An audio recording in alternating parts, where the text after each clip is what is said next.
All right, I will say good morning. Good morning. Let us begin by thanking all of our sponsors for this morning. Share to thank our Talmud Torah sponsors for the month of for the year of Tafshin Pehei 5785, our annual Talmud Torah sponsors. The Tilsim Mishpacha as a zechus for Besoros Tovos for all of Am Yisrael. Talmud Torah sponsors for the month of Cheshvan.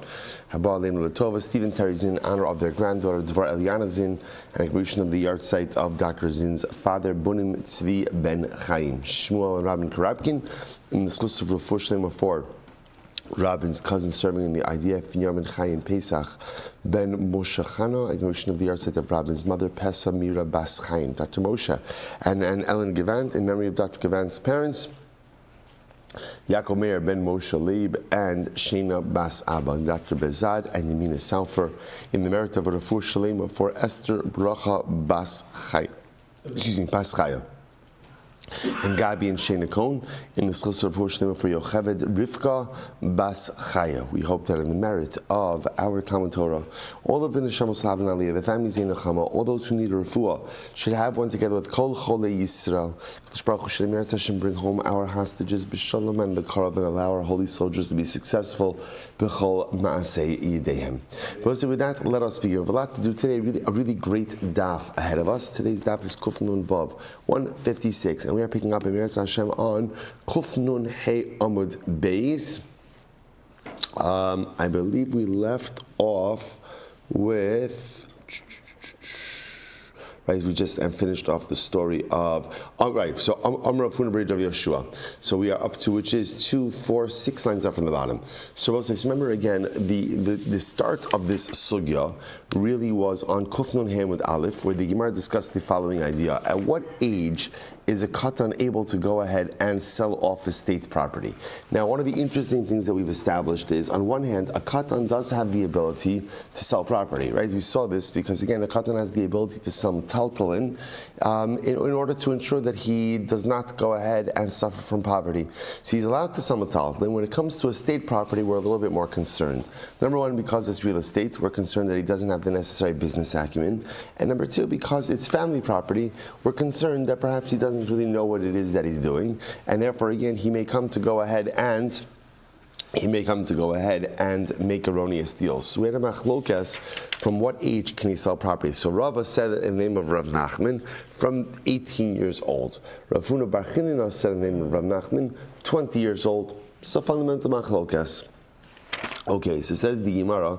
Now the Gemara says, Amar Rav Huna B'Rei Rav Yoshua, Ula Eidos Edusa Eidos. However, it's important to understand that this need to be 18 or 20. This is dafka din in selling real property. But halacha l'maisa, in terms of Eidos, just giving testimony, so a boy above the age of 13 years old and a girl above the age of 12 years old, are permitted to go ahead and give Eidos. That's the halacha. Eidos. If you look at the Rashbam says over here, well, it's about 6, 7 lines up in the Rashbam. Amar Rabbi Huna udla Eidos meyed afapi shamana bepachos michaf shnei yodea betiv masa umaton. So masa umaton eina mocher b'nichsei aviv. So you know we just said before that below the age of 18 or 20, a child is not versed in business matters, and therefore halacha l'maaseh can sell off estate property. Aval Eidos ne'eman hu laha'id mashera'a v'shama miben yud gimel ve'elach shevi shtei saros hol ve'eno shota. But again, halacha l'maisa, in terms of Eidos giving testimony from the time that he's 13 years old and on, he is permitted to give testimony. Okay, so the Gemara says as follows: Amar Rav Zutra lo Amar el metaltalin. So Rav Zutra said, by the way, this is only to give Eidos on metaltalin. Aval mikarkoi lo. But ultimately, to go ahead and give Eidos on karka, he's not believed. He's not believed. Apparently, he's not believed until the ages of 18 or 20. So the Gemara says, what does that mean? So I don't understand why is it that this kid is allowed to give eidos on metaltalin, but not on karka. So my shna metaltali, dizavine zine. So I guess what you would say is like this. That since halacha l'maisa, the kid is believed to go ahead and sell metaltalin, therefore he's believed to give eidos on metaltalin. Is that what it is that you're saying? And since he's not believed to sell karka, at least the state karka, so too he's not believed to give eidos on karka. The Gemara says, okay, elami'ata, here's the issue with that. Elami'ata, how this now? What about the following? Hapu'utos mekchan mekach, Memkaran memkar. Yet also we learned that by children, now we saw this in yesterday's daf, that by children who exhibit proper das and understanding, their sale is a proper sale and their purchase is a proper purchase. So you see that children can, in other words, children who demonstrate the mental acuity to be able to engage in such a transaction, the transaction is valid. To which the Gemara says, no, b'metaltalin. Okay, that's the metaltalin. Hachanami de edusan eidos. So to over here again, their eidos will be eidos. So I'll say, so interestingly enough, salacha l'maisa, that's the idea. Amrlei, it's different. Hasam ba'ina va'amdu shnei anashim v'leka. See, I will say, so again, what the Gemara is going to say is like this. If you're going to tell me that the ability to accept testimony is fundamentally tethered to their ability to transact business in that area. So for example, you wanted to say that a boy over the age of 13 years old should be able to give eidos dafka and metaltalin, but not karka. Because when it comes to karka, real estate, we really don't want kids transacting in real estate until they reach the age of 18 or 20. Well, if that's the case, children, even below 12 and 13, are permitted to go ahead and sell metaltalin. Right? We saw this before. And then this is a takana that Chazal made so that children who need to support themselves will have the ability and the means to do so. So if that's the case, then you should say even children below the age of 13 should be kasher le'edos, should be able to give testimony in a case of metaltalin, to which the Gemara says, no, that's a different situation. It's very different. By eidos, so we'll say by eidos, the phrase is va'amdu shnei ha'anashim. Literally, again, the two men will get up and give eidos. So we'll say, what do you see from here? That by eidos you need anashim. You need adults. You need adult men. So it's different. So therefore, again, by definition, again, what we could do is we could back up eidos to the age of 13. That we can do. Because at the age of 13, the boy is considered to be a halachic adult, but not below that. And even at 13, it sounds like we'll accept his eidos from metaltalin, but will not accept his eidos for karka. Okay, incredible. Amra Meimar says, matana. So this is very interesting. So as much as we said before that a child below the age of 18 or 20 is not permitted to transact business, can't sell off estate property, yet comes along the Gemara and says, if he gives a matana, if he gifts estate property, it'll work. Now if you look at the Rashbam says, Amra Meimar matana, 3 lines from the bottom, Shal ben yud gimel v'yom echad, havi matana, afa pi she'ena yodea betiv masa umaton, ve'ein mechiras karka osa mechira. So we'll say, so once a boy reaches the age of 13, he's a lachik adult, so as much as we say that he can't sell real property, right? You can't sell real property until you're 18 or 20. We want to make sure you know what you're doing. But if you give a gift, your gift is valid. Your gift is valid. So the Gemara says, now what's the pshat with that? Amalei Rav Ashi Dameimar, Hashta umazvini dimekabel zuzi amritalo dilma mozil umazbin. So Rav Ashi said to Dameimar, I don't understand that statement. You just got finished saying that the sale of a boy below the age of 18 or 20 is not good. It's not good. Why? Because he doesn't have the right acumen, or doesn't necessarily have the right business skill set. So let's say in a sale, at least he's receiving money. Right? In a sale, he's receiving something, and yet you're saying that the sale is not good, but yet the matana, gifting him something, is good. In other words, let me say it differently. You just said that if he sells something, the transaction is valid, but yet if he gives a gift, the transaction is valid. How does that make any sense? At least in the case of a sale, he's getting something. So if you're telling me that's not enough, we're concerned that he's underselling it, then why should he have the ability to gift away karka? To which the Gemara says, Kol shekin matana delo matile velo midi. How can you allow him to give a gift when he's getting nothing in return? Amrlei, top of Kuf Nun Vav, 156. So the Gemara says, According to your logic, Zovin Shavi Chamsha B'Shisa Hachanami de Zvine Zvine. Supposed to say, so now again using that same logic, let's say the boy who's under 18, right? He's 13 years old. He did sell property, but he took property worth, $50,000 and he sold it for $60,000. So that is, according to your logic, that should work, right? Because our whole concern is that he's going to undersell it. But Baruch Hashem, if he's able to go ahead and sell it for more than market, isn't that great? Isn't that great? Ella, the Gemara says, no. So this is interesting. Chazal understood young people like money.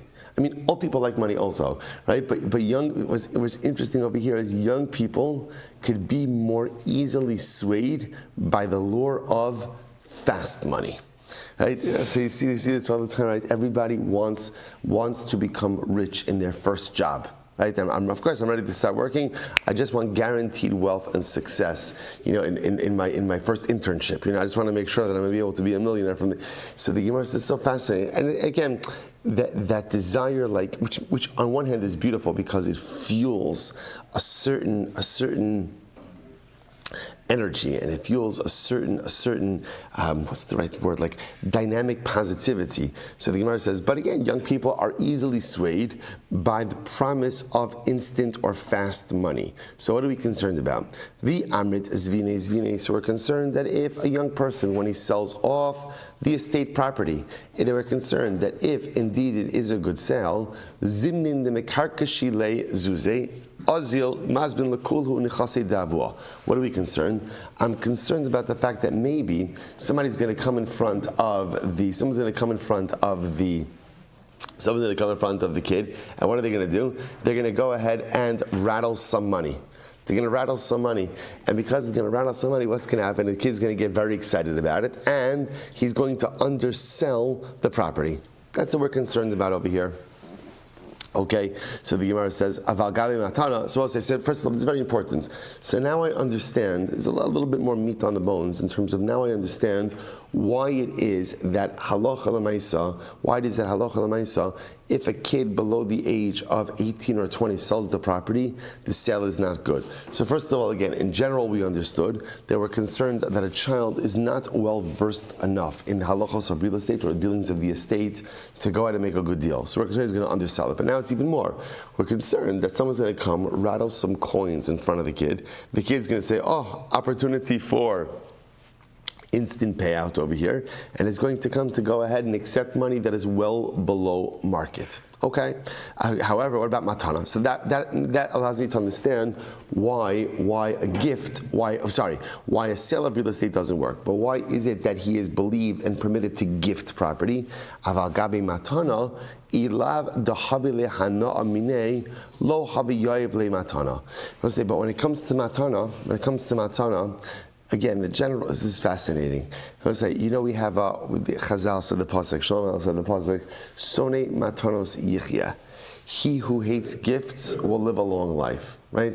Which for many of us is such a strange thing because everybody likes getting gifts, right? So not supposed to receive any gifts. What does it mean, Sone matanos yichya? What's the hashkaf of that? The hashkaf of that is gifts often come with strings. Right? And gifts come with expectations. Is there such a thing as altruistic gift giving? Of course there is. But more often than not, when people give a gift, there's some expectation of reciprocity in some way, shape, or form. So listen to this. So the Gemara says, when the kid gives a gift, right? When the kid gives a gift, when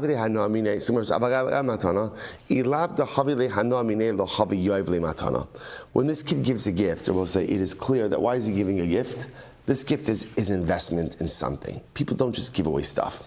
So if there is a gift being given, that means there is some type of material benefit. In other words, these two things work very well kind of off each other.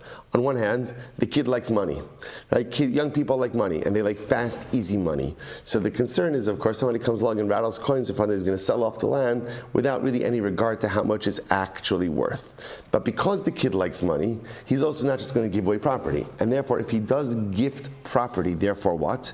That means that there's something in this for him. right? The person doesn't just give stuff away. If he's giving it away, it must be because there is some type of benefit. The recipient did something for him, or he wants the recipient to do something for him, and therefore again, Amru Rabbanon, Tehevi matana samatana, Tele Avdulahu Mili. And therefore the rabbi said, Chazal said, let the gift of the young boy, again, above the age of 13, but below the age of 18, 20, right? Let his gift be good, because again, there's obviously some type of strategic importance for that particular gift. Okay, really fascinating. Let's go weiter. Amar Rav Nachman, Amar Shmuel. Both kin interesting cases over here. Both kin lekidushin, legerishin, or lechalitza, or lemeunin. So we'll say in general, if a boy goes ahead and does any of these processes, we check. What does it mean we check?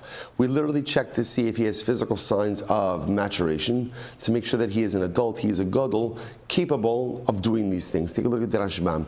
Both kin lekidushin, the Rashbam says, Afa pishu ben yud gimel shanim v'yom echad, va'isha bas yud beishanim v'yom echad, lo samchinon ashanim machzekinu kegedolim, ubnei seir lichashev kidushin badai, af lahakal kagon levat. So we'll say, therefore again, the Rashbam says essentially like this.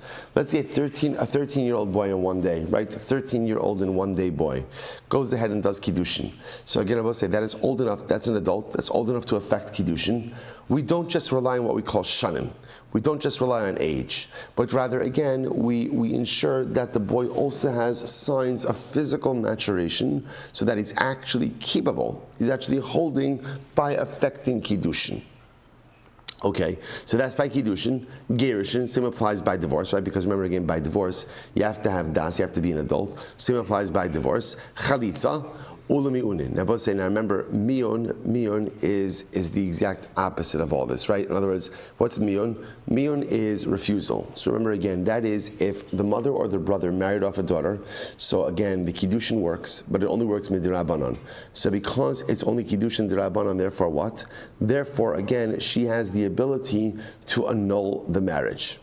She has the ability to annul the marriage. And therefore again, halacha l'maisa, how does she do it? By simple refusal. By simple refusal. Now, that ability to do miyun is there up until she becomes an adult. But halacha l'maisa, again, the moment she becomes an adult, miyun is no longer there, because if she stays in the marriage when she's an adult, then halacha l'maisa, that's going to require a get. It's going to require a get. So by miyun, it's just the opposite. By miyun, she has the ability to do miyun until she becomes a gedola. Okay. So we check for all. So it says Rav Nachman and Shmuel, we check for all of these things. Now, the one exception to this rule is, as we just said, v'limkar b'nichse aviv ad sheyehi ben esrim. So I'll say this is what we just mentioned before. Now, all of these things require that halacha l'maisa, the child be a gadol, be an adult, or in the case of miyun, that the daughter not be an adult.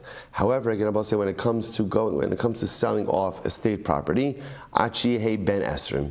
Up until ultimately again until 20 years old. To 20 years old. So this is reflective of the opinion of Rav Hunana Bar Chinina in the name of Rav Nachman. Namely, again, 20 years old is the age in which a young man could sell off estate property. Says the Gemara, v'cheivan debedakna lekidushin legerushin lamali. So now the Gemara asks the kasha. I understand. If you're already checking the boy to make sure that he's a gadol to affect kiddushin, then obviously, again, why do you have to do a check for gerushin? As I will say, right? If you're getting gerushin, if you're getting divorced, what does that by definition mean? You got married, right? In other words, you can't have one without the other. So which means that obviously if this boy was able to affect kiddushin, then halacha l'maisa, he's got to be able to affect gerushin as well. So once you're already checking for kiddushin, then why would there ever be a need to check him for gerushin? To which the Gemara says, I'll tell you why, lo nitzucha ela liyibum. So interestingly enough, where could this come up? This is fascinating. This could come up in a yibun scenario. Why? What happens in a yibun scenario? Listen to this. Tisnan, because we learned, ben teisha shanim b'yom echad, sheba al yivinto.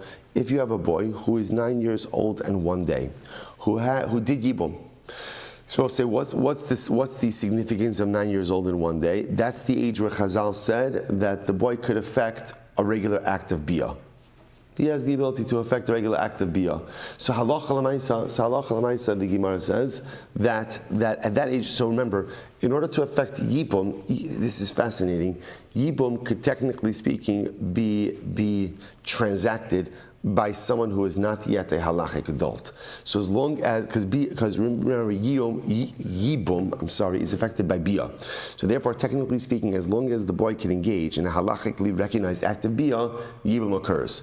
So what's fascinating is, you could have a boy who is married and yet is still not a gadol. Still not a gadol. So therefore, he's in a marriage. He's still not a gadol. But you have to remember, yibum becomes a daraisa marriage. In order to get out of that, he needs a get. So you could have a situation of a boy who entered into marriage, even though he is a katan. He's a katan. So therefore, again, that would be the case of if he wants to get divorced, halacha l'maisa, and you're not sure, again, is he adult, is he not adult, you'd have to check for signs of physical maturation. That's fascinating. They don't know, saying get achiyigda. Fine. Lechalitza. So what does it mean that we check for physical signs of maturation before chalitza is done to make sure that everybody is an adult? Lafukim with Rabbi Yossi. So we'll say this comes to exclude the position of Rabbi Yossi. What does Rabbi Yossi hold? The Amar ish kasav baparsha. By chalitza, Torah says lashon of ish, which means that the man has to be an adult. The Gemara says aval isha ben gidola ben kitana. But the position of Rabbi Yossi is an isha could do chalitza, whether she's a gidola or a kitana. To which the Gemara says kamash malan to makshinan isha li ish lo Rabbi Yossi. Therefore, again, the Gemara comes along and says we reject Rabbi Yossi. We compare a man to a woman when it comes to chalitza, and just like the man has to be an adult, so too the woman has to be an adult as well. Beautiful. And what about from miyun? So we'll say, so again, remember we just said before that you check for signs of physical maturation from miyun. Now remember again, miyun is the reverse. By miyun, in order for it to work, the girl can't have signs of physical maturation. Miyun is only an option available to a kitana, not a gidola. So it says the Gemara Unin. Lafuk bet Rabbi Huda. This comes to exclude the position of Rabbi Huda. Damar ad she yarbe shachar. Remember again, Rabbi Huda holds that halacha l'maisa. You can go ahead and Rabbi Huda holds that halacha l'maisa ad she yarbe shachar. Ad she yarbe shachar means that you could do miyun literally again until there's enough hair to make the area of Osamakom look black. Okay, so the Gemara says, "Kamashman delok Rabbi Huda." So therefore, again, the Gemara says, "We reject the view of Rabbi Huda." V'limkar b'nichsei aviv adshe ben esrim. So we'll say again, and the last piece was that halacha l'maisa, again, you could go ahead and sell the property of your father up until the age of 20. Lafuke miman da'amar ben shmona esrei. This comes to exclude the position, ultimately, again, of the one who says up until 18. Okay, Sefer will say the Gemara ends off by saying v'hilchasa, and the halacha is toch zman kilif neizman. So now we'll say the Gemara goes through a whole list of halachas over here. So number one, hilchasa, number one halacha, toch zman kilif neizman, which means that literally again, remember I said the shaila we had in yesterday's daf is whether you hold 18 or 20. What is the status during the 18th year or during the 20th year? So the first thing the Gemara says is toch zman kilif neizman. In the 18th or 20th year is the equivalent of before the 18th or 20th year. And therefore, halacha l'maisa, again, the sale would be invalid.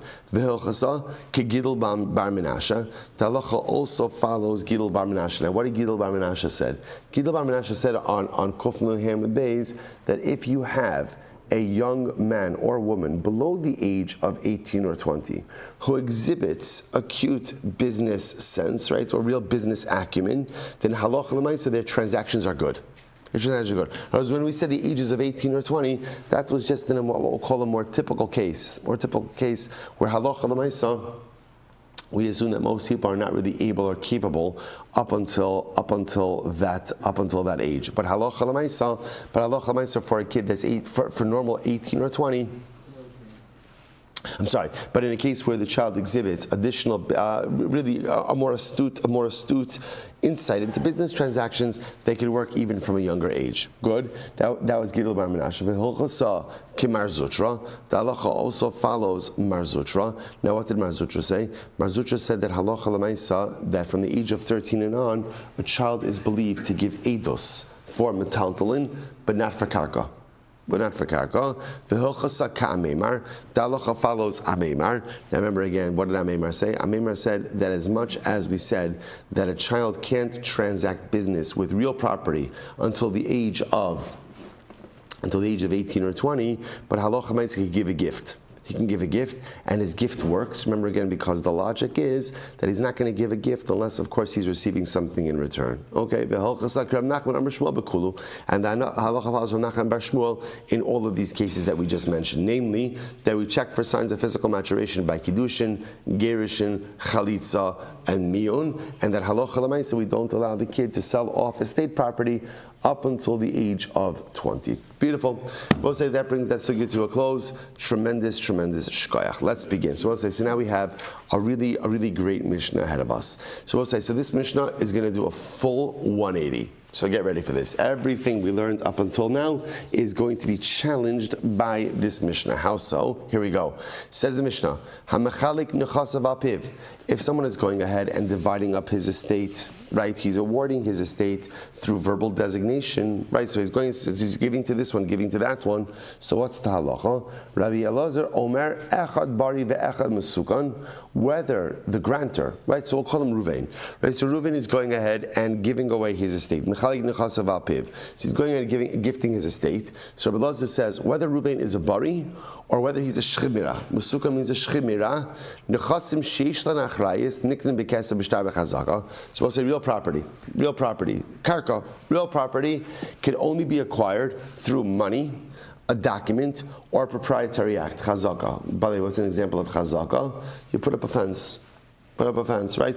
Or you dig in the field. And movable property, metaltalin, can only be acquired with meshicha. So we'll say, so this is pretty wild. Essentially, what is Rabbi Elazar coming along to say? Rabbi Elazar is saying there's no such thing as matnas shchivnira. There's no such thing as this, right? There is no such thing, ultimately, again, of going ahead and halacha l'maisa, deathbed gifts that can be conveyed without kinyanim. This doesn't exist. There's only one way to convey property, and it's the same whether you're a bari or whether you're a teshchimira. So we'll say, so literally turning everything that we've been doing on its head. Take a look at the first Rashbam in the Mishnah. It's about 10 lines up from the bottom. Rabbi Elazar Omer echad bari ve'echad mesukan. Rabbi Elazar svira la le'in shchimira eno kiksuvin chimsurin klal ela ki bari ba'alma v'tzarech kinyan kishar matnas bari. So again, so I'll say this is Rabbi Elazar. Rabbi Elazar holds that there is no distinction between a matana of a shchimira and a matana of a bari. See, you want to convey property to someone, there's two ways to convey it, right? Well, I should say there's two frameworks. Real property and movable property. Real property is conveyed through kesef, money, shtar, document, chazaka, proprietary act, and metaltal movable property is meshicha. This is meshicha. You take possession of it, you take hold of it, or you, right? Well, by the way, it doesn't just have to be meshicha, because metaltalin could be acquired in a number of different ways. But what he means is it requires a kinyan that is shaykh, that is applicable to metaltalin. So Rabbi Elazar rejects everything we've set up until now.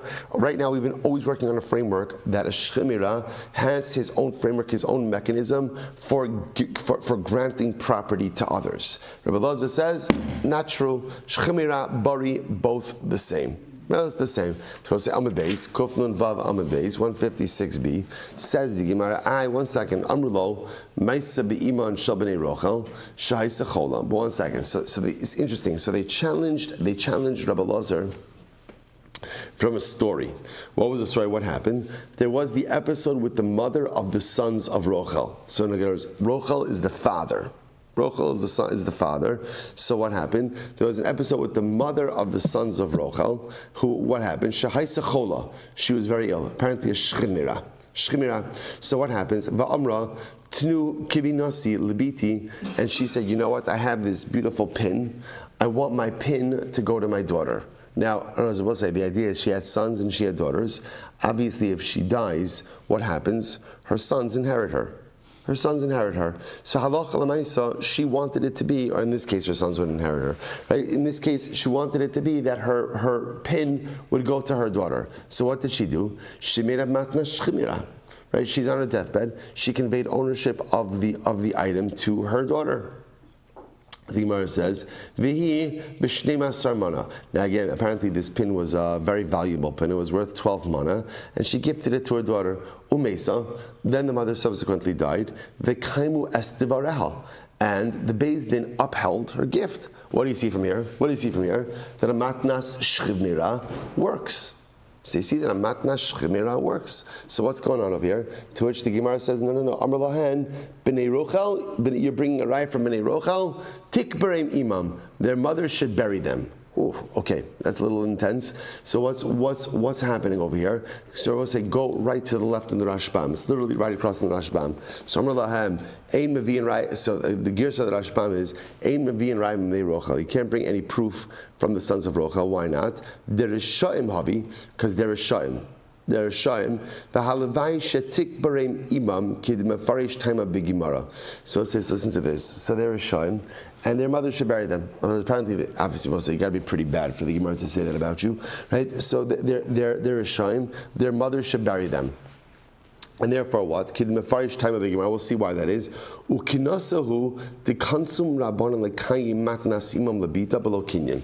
So we'll say this is incredible. So the Gemara answers. The Mishnah essentially answers like this. So remember, let's follow the flow, right? So you have Rabbi Lazar. Rabbi Lazar introduces us to a new school of thought, which says that there is no distinction between a matnas shchimira and a matnas bari. If you want to convey real property, kesef shtar chazaka. You want to convey movable property, we'll call it just mishicha. The Gemara says, one second, what about the story of the mother of Bnei Rochel, who did a deathbed gift of matnas shchimira to her daughter, and it worked. She died, and they upheld the gift. To which Rabbi Lazar seems to respond, don't bring a raya from there. That's because the sons of Rochel were Rishayim. The rabbis penalized them. Now, how did the rabbis penalize them? By upholding the gift of the mother of Rochel, right? By upholding the gift of we'll just call it the mother. What happens? That prevents the sons from inheriting. The rabbis did not want the sons to inherit, and therefore they upheld the gift. They upheld the gift. But the Gemara says, the Mishnah says that is not a raya, that this is normally how this works. Normally, again, this would not work at all. It works over here in order to go ahead and penalize the kids. Okay, let's go. Says the Gemara. Tanya. Amar lahen Rabbi Eliezer lechachamim. So I say, so now again, so we have Rabbi Eliezer, two things happening in this Mishnah. Rabbi Eliezer, that there's no distinction between matnas shchimira and matnas bari. And again, the Gemara's statement about, or the Gemara's understanding of the episode of Bnei Rochel. Fine. So it says the Gemara. Tanya, Amar lahen Rabbi Eliezer lechachamim. So Rabbi Eliezer said to the chachamim. It's Rabbi Lazar. So Rabbi Lazar said to the Chachamim, Maisa, listen to this, Maisa b'meroni echad, shahaya b'Yushalayim. So this is incredible. There was a story of a Meroni. Now what's a Meroni? A Yid from Meron. Wow, what a zuchos to be a Meroni, right? So there once was a guy from Meron. So what Maisa b'meroni echad shahaya b'Yushalayim. So one time there was a guy from Meron who was in Yerushalayim. And what happened? This guy had a lot of metaltalin. He had a lot of movable property. Okay, ubikesh litnei b'matana, and he wanted to go ahead and give it as a matana. Now, interestingly enough, the Rashbam says over here, bikesh litnei shayeshchiv meira ledivrei Rabbi Lazar or mekabli matana lo hayu gabe. So we'll say, so apparently the Rashbam fills in the blanks over here. We are presupposing that this is a story of a shchiv meira. So Meroni comes to Yerushalayim. He's a shchiv meira. He wants to convey property to others. So what does he do? Amrulo, ein lahem takana ad sheyikne agav karka. So they said to him, okay, you want to give property, no problem, but you need to use a regular kinyan. Now both say, now interestingly enough, they said to him, now here's the problem. If you go ahead, and now we're going to see in just a moment, he wants to convey ownership over metaltalin. Now both say, now normally, how do you convey ownership over metaltalin? How do you do it?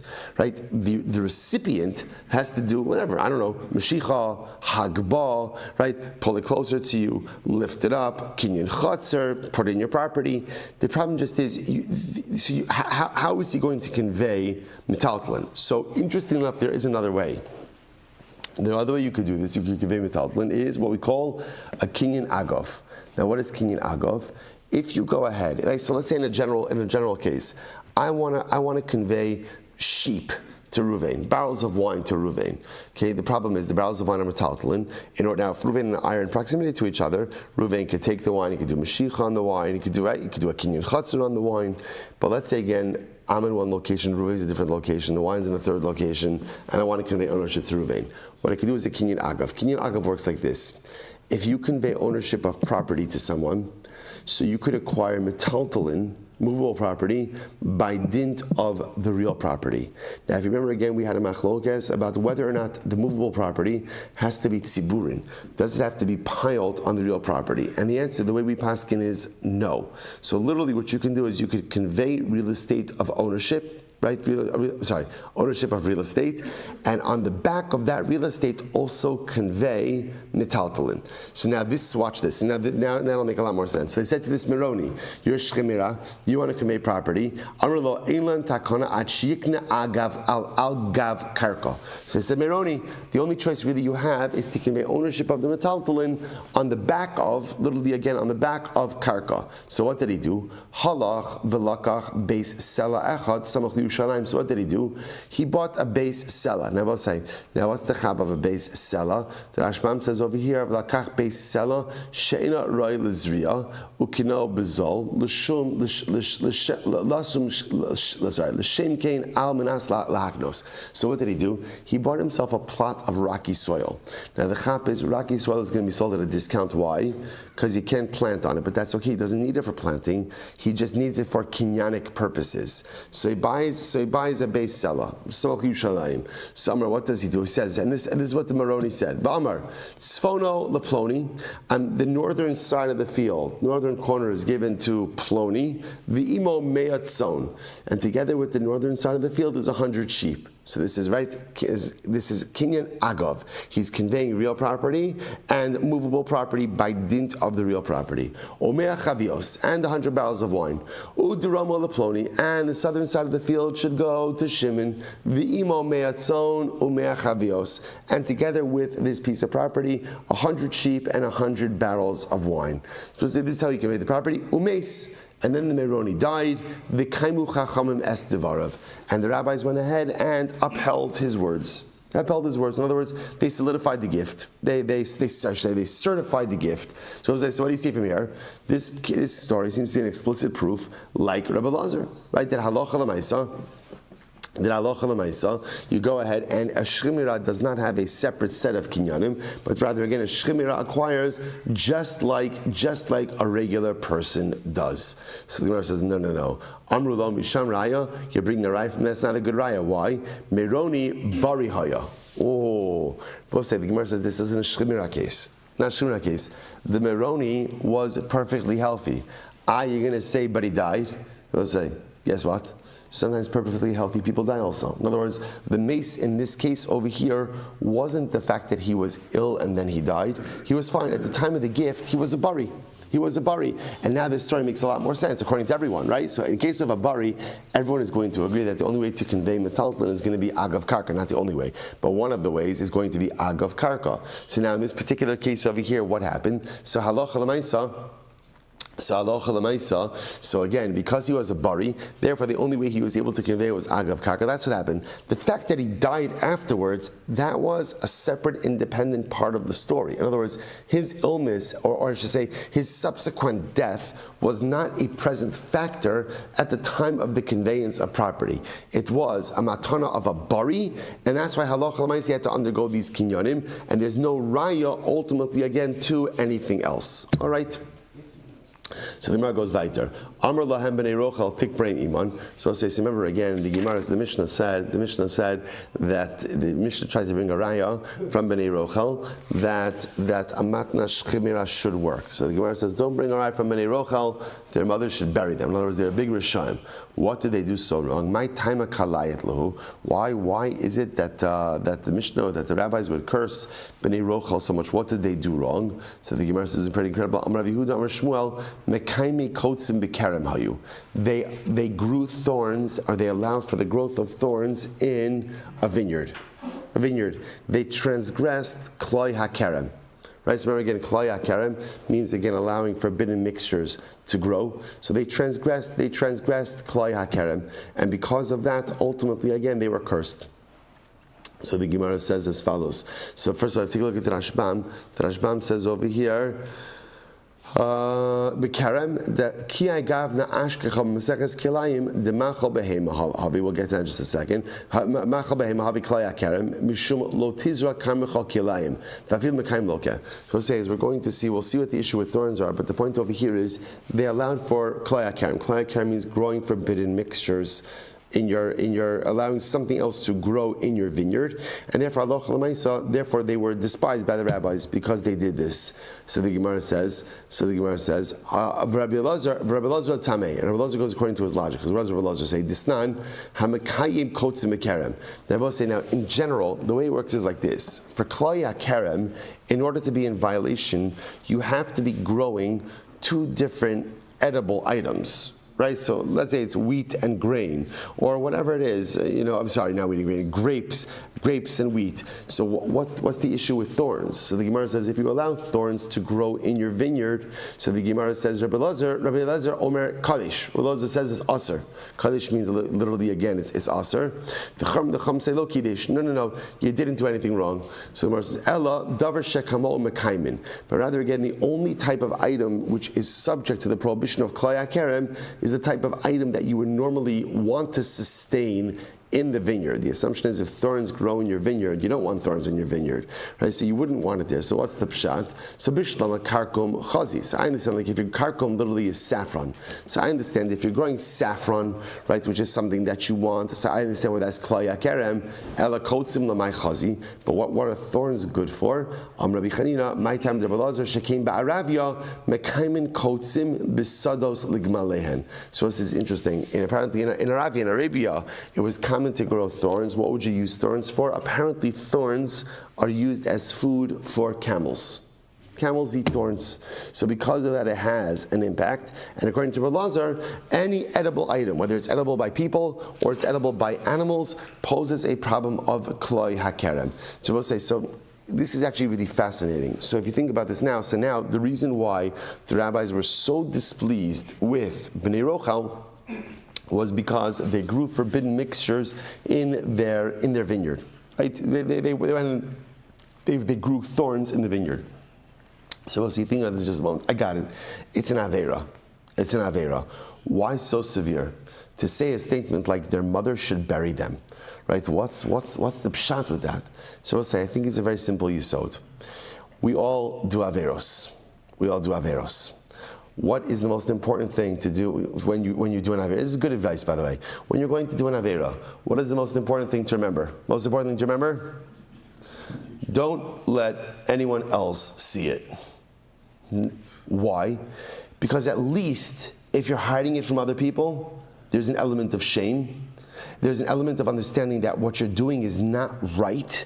And as long as I have that feeling, as long as I know that what I'm doing is not right, there's a very strong possibility that I'm going to do tshuva and turn this around. The moment that tshuva becomes almost impossible is when the avera loses its shame and a person forgets that it's even an avera. This is incredibly important because we all do averas. So again, at least if I'm doing it in private, I'm hiding it from other people. Maybe a shtickle disingenuous because I'm presenting, one image, I'm presenting one persona, but in fact behind closed doors I'm someone different. Okay, we all live with that those inconsistencies, but at least that shows the challenge is when a person performs an avera b'farhesya. When a person performs an avera publicly, what's the issue in that? What's the issue? They don't care. Well, the moment you don't care about something, that's already a different level. In other words, that I commit an avera, because I commit avera as a human being, but I care. I know that sounds contradictory, but it's not. I commit averas, but I still care. In other words, in the perfect world, I would prefer not to commit this avera. But because I have desires, because I have wants, because I have proclivities, lusts, and all these kinds of things, I'm a human being. So I'm going to do averas. But I know enough to know that it's still an avera, and I feel a certain shim about it, and a certain sadness about it, so I'm going to hide it. But the moment that I'm just okay doing it in public, I just don't care, I'm willing to flaunt it, that already is a higher level, and that higher level already borders on Chil Hashem. That already borders on desecration of God's name. So to actively violate a tenet of HaKadosh Baruch Hu without any care or regard, that level of blatancy is already over the line. And that's what Chazal were calling out over here. Because if you think about it, it's so fascinating. Right? Bnei Rochel weren't even doing something that was bad according to everyone. Right? Not even everyone holds that thorns in a vineyard is even Klai Akerem. But yet again, there were opinions that held it. Why do it? Want to do your Averos? Like the Gemara Masechtas Berachos says that if a person has a desire and he can't contain his desire, so what should he do? What should he do? He should go somewhere where no one knows him. Go somewhere no one knows you. Yilbash chorim, wear black clothing. In other words, kind of blend in, do what you have to do, and then come back home. There's this idea that at times I can't resist the temptation, but mitigate and minimize the damage by keeping it between you and HaKadosh Baruch Hu. But the moment that it spills out into public, the moment that there's a blatancy associated with it, that's already a different level. That's what happened with Bnei Rochel over here. They took the sin public. The moment you take the sin public clearly indicates you don't care. And once you don't care already again, then the system deals with you differently. You do Averus, and most of this is so profound. This is, what does HaKadosh Baruch Hu want of us when we sin? I know this sounds strange. You'll say to yourself, well, no, you got the phraseology wrong. Hashem wants us not to sin. That is true, but Hashem knows we're going to sin. So what does Hashem want from me when I sin? He just wants me to feel bad. Just feel bad.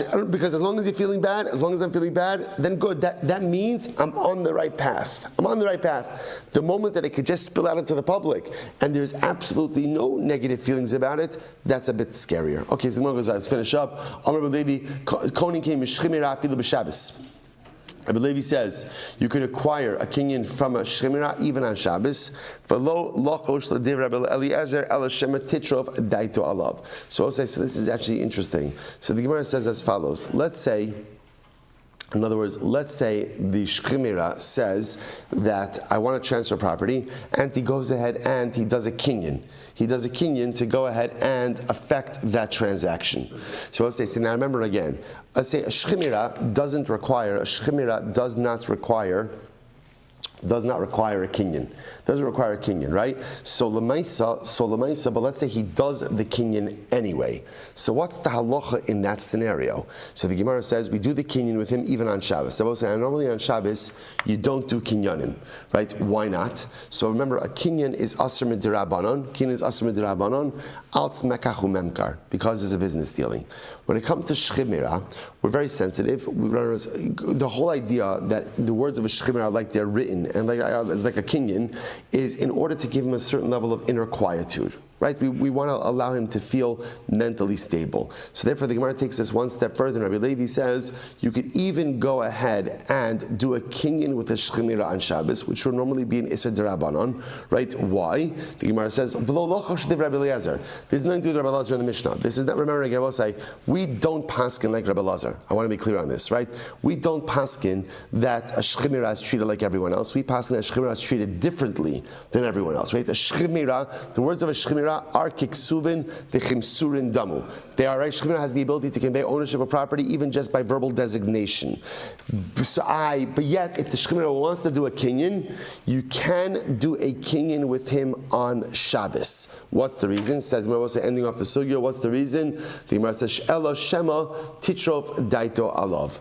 We're concerned. Remember again, a shchimira is in a very fragile, not only precarious physical situation, but again, his mental well-being is incredibly important as well. Because again, if he's mentally disturbed, right? If he's mentally upset, emotionally upset, then we're afraid that may have a negative repercussion on his physical well-being, physical health. So therefore, in order to kind of keep him calm, if he says he wants to do a kinyan, we do a kinyan. Even if he says he wants to do a kinyan on Shabbos, halacha l'maisa, we'll do a kinyan with him on Shabbos. Rabbi will say, but halacha l'maisa, where this will stop, is we reject the view of Rabbi Lazar in this Mishnah, right? We reject this. Halacha l'maisa, again, the way we paskin is a bari for nechas, right, for real property, kesef shtar chazaka, for movable property, mishicha, but we accept the premise that for a shchimira, divrei shchimira, kiksuvin, v'chimsurin. Dan Rabosai, shkoyach.